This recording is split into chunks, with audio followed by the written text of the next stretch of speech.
So most of mankind need morality. They need a set of rules to live by because they haven't risen that far above the animal in consciousness levels.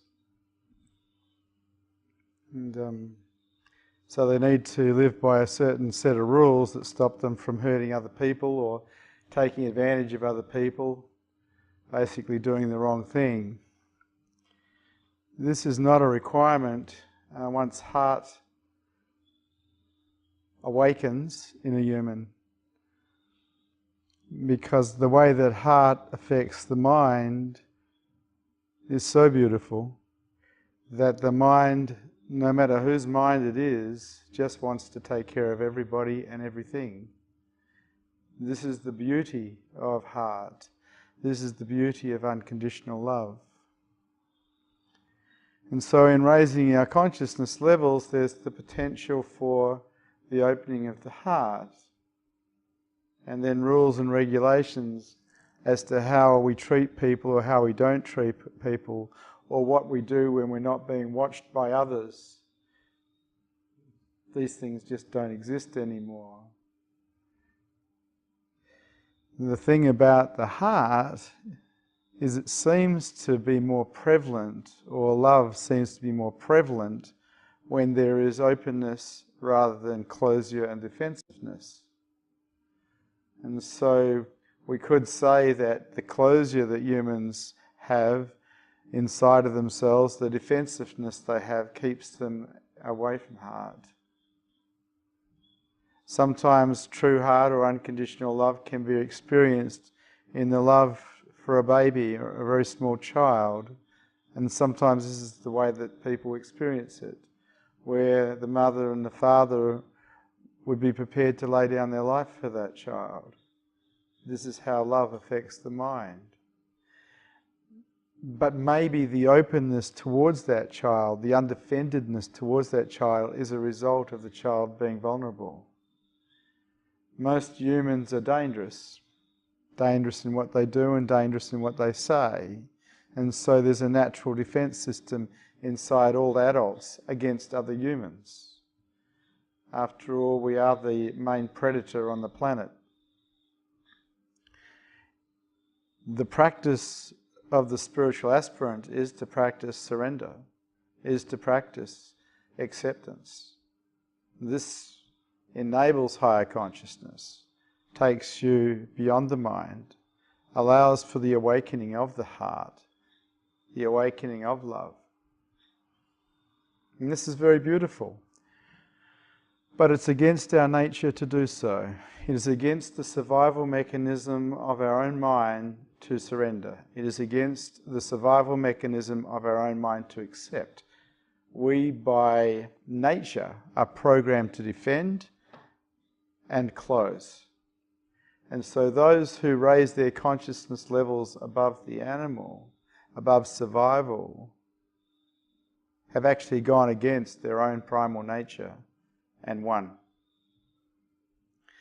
In my experience, this only happens through practice over quite a period of time. Just one surrender isn't enough. Just one acceptance isn't enough. It needs to go into the thousands and millions. And this is a way of life. This is the way of the heart. To be open, to be undefended, to not go into resistance when life throws something at you that you don't like, but to stay open. To not go into contraction when you don't agree with what's happening around you, but to stay open. And this openness creates a mind that is equanimous. In other words, a mind that doesn't have ups and downs. It stays flat inside. It stays even inside. And this type of mind supports higher consciousness. This type of mind supports enlightenment. This type of mind supports the awakening of the heart.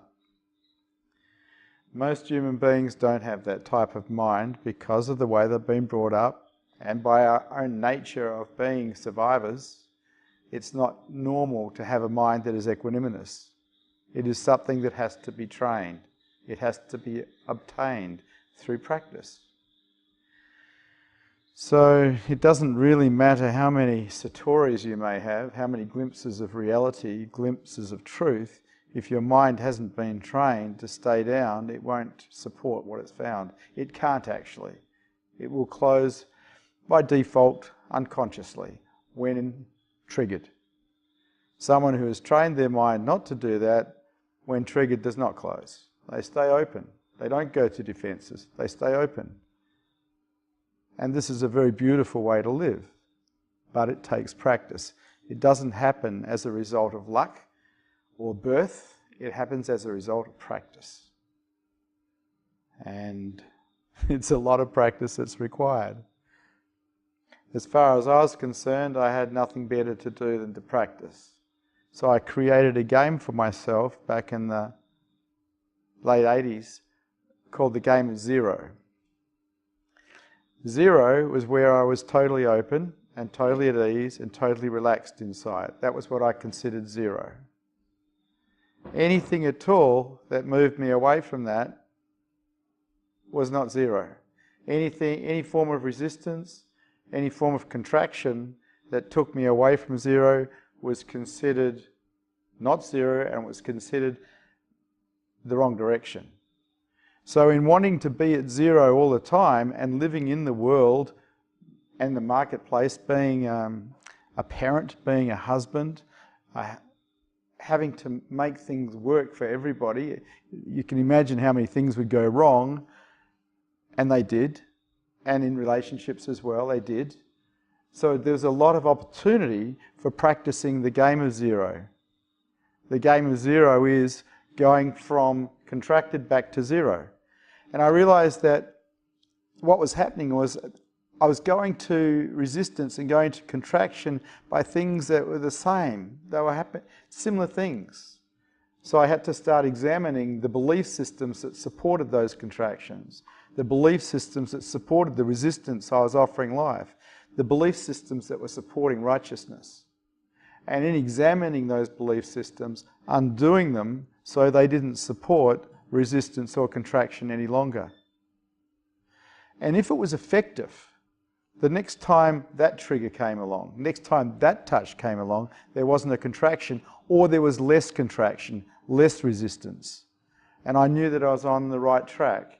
If there was still contraction and resistance, what I understood was that the belief system that supported that hadn't actually been completely undone yet. There were still other parts to it. I discovered quite quickly that most belief systems have supporting belief systems. They're not alone. So a belief system like I shouldn't be betrayed, for instance sake, which is a pretty common belief system. Most human beings have it. But if you hold that belief system and betrayal comes along, you're going to go into contraction, you're going to go into resistance, and you're going to lose the game of zero. And so this is one of the ones that I had to deal with right from the beginning, because human beings betray. It's just their nature to do so. They betray, they reject, they abandon. This is how it is. This is reality for everybody. In examining the belief system, I shouldn't be betrayed by my beloved, I found that there wasn't really a good reason why I shouldn't be betrayed. In the big picture of the universe, for my beloved, why shouldn't she betray me? Because what do I know in the big picture of the universe? With my limited mind, what do I know? What do I know is supposed to be happening for her? And in this lack of, in this ignorance of what I know what's right for her, I gave up that belief because it didn't hold water anymore, because I truly didn't know. I was in doubt of that belief. Putting doubt into any belief system disengages it. It disempowers it. And so the resistance and the contraction that can occur as a result of beliefs loses its power, loses its impetus.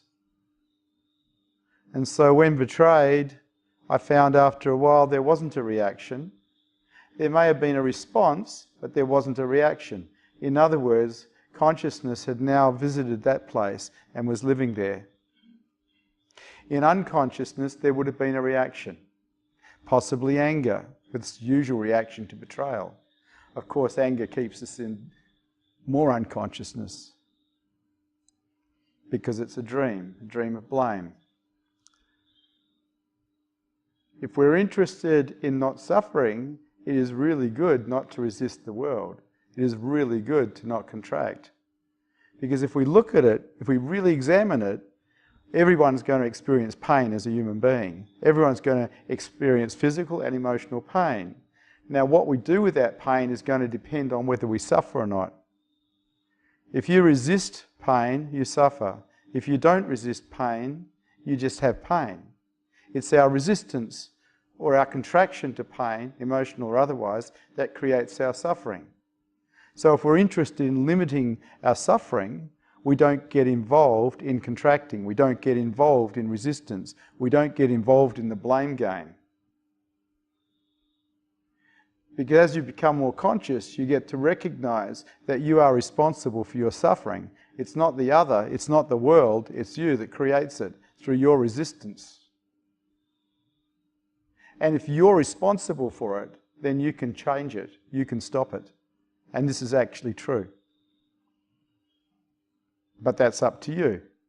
That takes practice. It's not going to happen because you hear me tonight and think it's a good idea. It's going to happen because you hear me tonight and you practice what I'm teaching. It's only in practice that we change. Our default patterns run forever if we don't change them.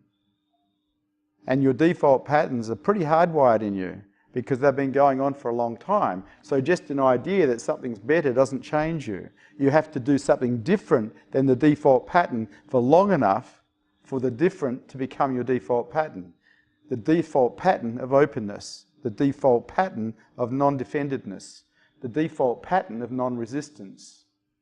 And when these are your default patterns, your consciousness levels will go through the roof. But it's up to you, because you're the one creating your reality by the way you think and by the way you act in the world. You are totally 100% responsible. Nobody else, nothing else, you. It's up to you.